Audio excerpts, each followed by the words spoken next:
Coming up, hot and humid. I do feel like everywhere I walk, the sun's beaming on me. As temperatures sizzle, ways you and your furry friends can stay cool and beat the heat. Consider that even if you're not super uncomfortable, it might actually be uncomfortable and even verging on unsafe for your dog, especially because they're lower to the ground. The heat from the concrete, from the street is rising up and then it's hitting their underbelly. And then also the pads of their feet are on that hot asphalt. Also, big shot, an elephant at the Houston Zoo receives the first ever mRNA vaccine. So this vaccine is the very first of its kind, and we hope that this can save elephants at zoos all over the world and also elephants in the wild. We're in Texas with the details. Then, marking Juneteenth, we'll visit a new site in Alabama, hoping to educate kids and grown-ups about a dark chapter in American history. How do you share this story with kids? Well, in many ways, I wanted this site to be a little more kind of accessible for kids. A lot of these spaces are spaces that you just step into and you just feel something in that space. Plus, say hello to this red-ruffled lemur turning heads in Tennessee. This is NBC Nightly News, Kids Edition. Welcome back to Nightly News Kids Edition. I'm Lester Holt. It is great to be with you. Hope you're all having a great week. I think Lucy is. We have an awesome lineup ahead, including a lot of animal stories making headlines this week. Plus, a little later on, some important tips for pet owners like me when it comes to our four-legged friends and summer weather. Lucy and I can't wait to bring you that story. And also, speaking of weather, let's begin the week with the record heat millions of Americans are experiencing as summer officially begins. In many places, it's hot and humid. Cities have opened up cooling centers while kids are finding relief in pools and splash pads as the excessive heat continues across the U.S. Some areas are being hit with sweltering triple-digit temperatures. And health officials want to remind everyone to take the necessary steps to avoid any heat-related sicknesses. You just want to make sure that you're staying adequately hydrated, you're wearing loose clothing, if you have sunglasses, wear those, just any type of thing, staying in the AC, any type of thing just to stay cool. We hope everyone can stay safe. Meantime, another story making headlines this week involves an elephant named Tess and the world of medicine. Just like you go to the doctor for vaccines to stay healthy, well, animals do too. And history was made this week at the Houston Zoo when Tess, an Asian elephant, bravely stepped up and received a brand new vaccine. Let's get details from our friend Erin McLaughlin. This week at the Houston Zoo, a historic moment. Good, Tess. Good girl. So good. 40-year-old Asian elephant Tess is the very first elephant in the world to receive a dose of a brand new mRNA vaccine, created to help prevent a disease that most commonly affects baby Asian elephants. This vaccine was so important for elephants all over the world, not just in human care, but also in the wild. So this is a vaccine that's going to help prevent baby elephants from getting sick from an illness called EEHV, or elephant endotheliotropic herpes virus. And that's a really big word for just meaning that it's a really bad illness for these little babies. So when we think about how to protect our babies, to keep them healthy, to make sure that they can grow up to be big, strong, and healthy, we think about vaccines. So just like kids go to their doctors, their pediatricians to get vaccines to stay healthy, we wanted to work with Baylor College of Medicine and our dear friend, Dr. Paul Ling, to create a vaccine to help protect baby elephants in the same way. If the mRNA vaccine sounds familiar, that's because this type of vaccine made headlines during the pandemic. Many of us have had mRNA vaccines from COVID-19. And so this vaccine was designed around principles that are quite similar to the COVID vaccines, with the difference being that some of the components or parts of the virus that were expressed in the COVID vaccine, we've specifically engineered these to be specific for the elephant herpes virus. Remember, a vaccine helps prevent infection by preparing the body to help fight foreign invaders such as a virus. For the past 15 years, the Houston Zoo and the Baylor College of Medicine have teamed up to study this disease.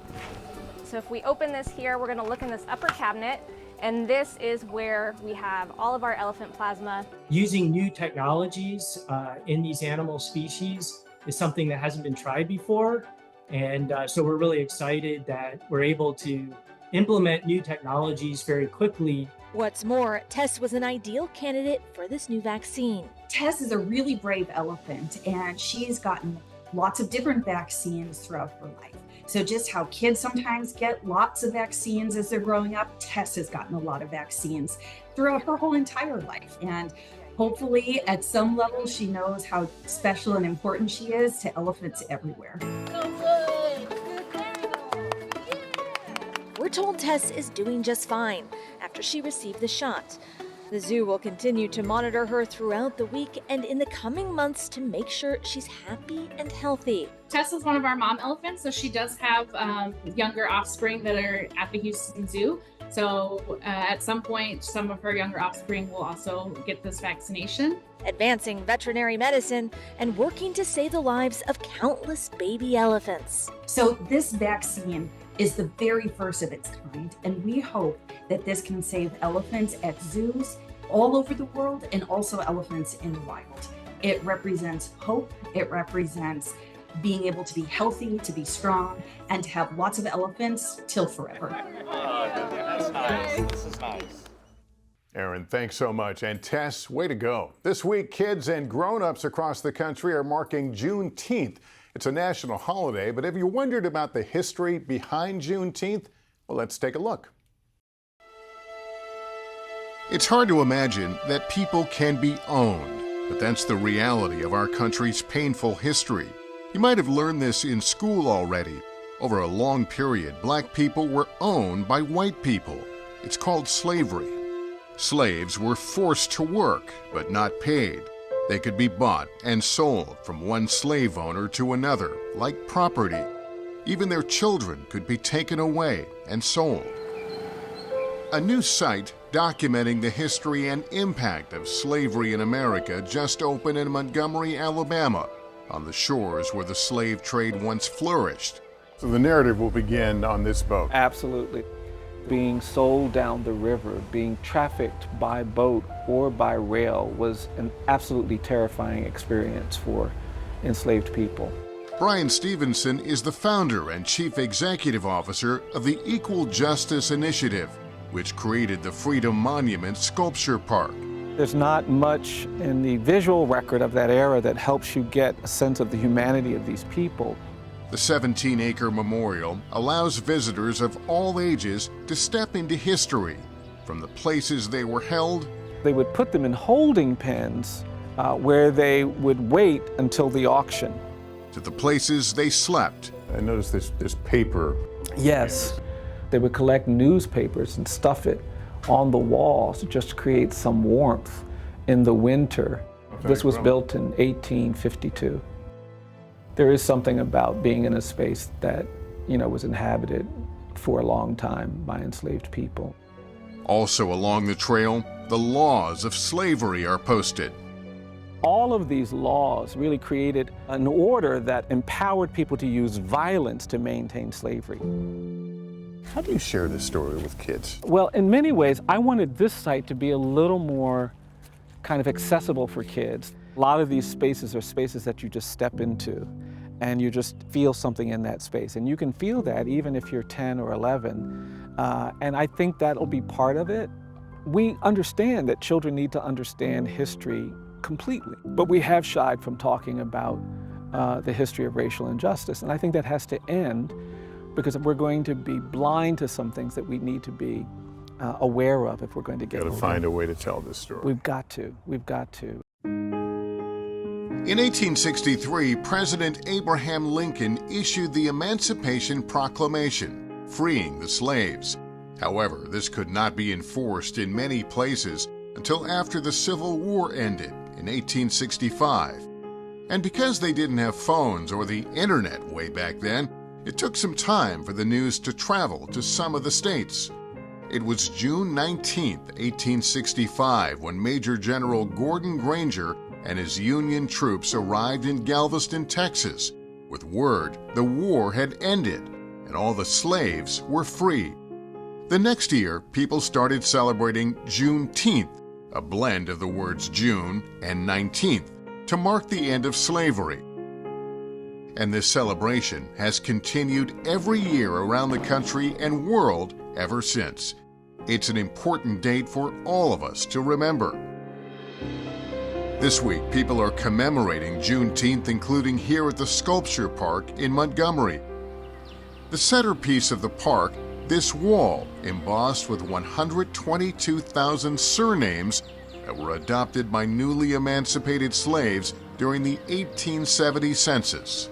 Prior to the 1870 census, enslaved people could only be numbers in the census or first name. And these are the names that represent the 4 million people who were emancipated, recorded in 1870.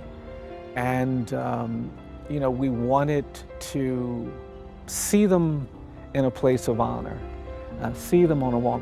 Scanning the names. You know what I'm doing now? Of course. I find what I'm looking for.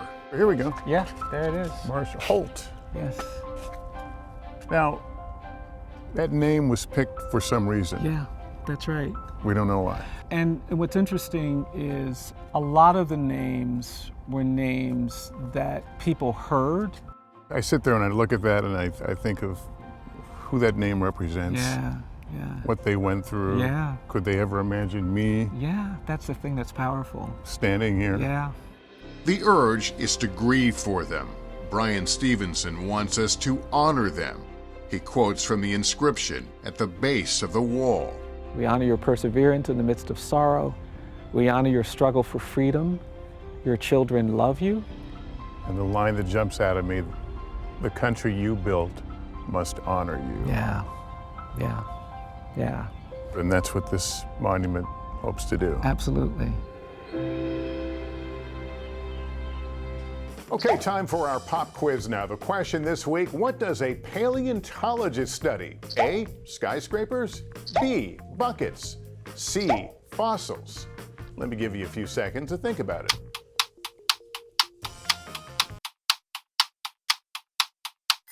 Okay, time's up. The answer is C, fossils. Paleontology is the study of ancient life from dinosaurs to prehistoric plants, mammals, fish, insects, fungi, and even microbes. Fossil evidence reveals how organisms changed over time and what our planet was like long ago. All right, now for our picture of the week, and I have my pal Lucy on hand, as you can see. For this one, we head to Tennessee, where our friend Dylan Dreyer takes a look at a little guy who has been capturing a lot of attention since his birth earlier this year. Say hello to Helios. Our little baby boy is a red ruff lemur. Born in March, he's the second one born at the zoo in the last year. All of our red ruff lemurs here at Nashville are named after Greek mythology. And so we named him Helios after the god of the sun, since he was born during the day, and that's not typical. He also was born with a pretty white face, which is not typical for red ruff lemurs either. And that specific Helios is also known for the white around his face. As Helios gets older, he will lose a lot of the white coloration he was born with, and he will go to mostly black. He'll stay black and red then the rest of his life, and he'll be fully grown at 6 months. And guess what? Helios is already displaying his spunky and adventurous personality. He is trying to grow up faster than we can handle. He is hopping around. He has recently met the rest of his family, and he loves to chase his older sister. She's only a year older than him around. He's hopping, and he's already starting to eat. Also, in case you're wondering, lemurs are not monkeys or apes. They're what's called a prosimian. So they're kind of this weird in-between of the two. And they're also really big for their environment, because while we think of bees and butterflies as pollinators, lemurs are also pollinators. So as they eat the nectar from flowers, they can pollinate as they walk around their environment. Did you know lemurs are considered critically endangered? There's over 100 different types of species of lemurs, and they're only found on one island of Madagascar. And so there's not a lot of space that they live in, so each subspecies is critically endangered. Our little baby lemur was one of less than 200 red ruff lemurs that are in the American Association of Zoos. So it's really important that he was born, because it helps with the genetics and the species survival plan to keep up with the lemurs going. An important birth, helping to spread awareness about this species. Finally, with temperatures soaring this week, it's a great time to make sure you and your furry friends are staying cool and healthy too. Here with some tips on keeping our pets safe is our Kids Edition correspondent, Julius. During the dog days of summer, it's important to make sure your pets are keeping cool. While the warmth of the sun might feel great to you, your dog could have a very different reaction to the heat. Consider that even if you're not super uncomfortable, it might actually be uncomfortable and even verging on unsafe for your dog, especially because they're lower to the ground. The heat from the concrete, from the street is rising up and then it's hitting their underbelly. And then also the pads of their feet are on that hot asphalt, and yours aren't, you're wearing shoes. To keep your pets safe, try to keep them inside during the hottest time of the day, usually mid to late afternoon. And make sure that indoors or out, there's plenty of water for them to drink. And even if your pup looks like they're having a blast, they might need your help to remember to slow down. Sometimes with dogs especially, they'll be so gung-ho to play with us, to keep up with us, that they won't stop themselves. They won't interrupt the play to go have a drink of water. So you kind of have to be there to lead them to it and really encourage them and tone down the play, tone down the movement so that they take a breath, they calm down, maybe let them have a few moments to sit in the shade or spend most of your time in the shade. Keep an eye out for these early indicators that your pet might be starting to get overheated. Tiredness or sluggishness, drooling or panting more than usual. If left untreated, this can quickly lead to a dangerous condition called heat stroke. When things start to get more extreme, like diarrhea and vomiting, at that point you have to quickly get to a veterinarian because heat stroke can progress very, very quickly. And if you're experiencing itchy eyes or a runny nose from seasonal allergies, it's possible your pet might be too. Horses, dogs, cats, all animals, all mammals potentially can have allergies. And the spring and the summertime certainly can exacerbate those issues.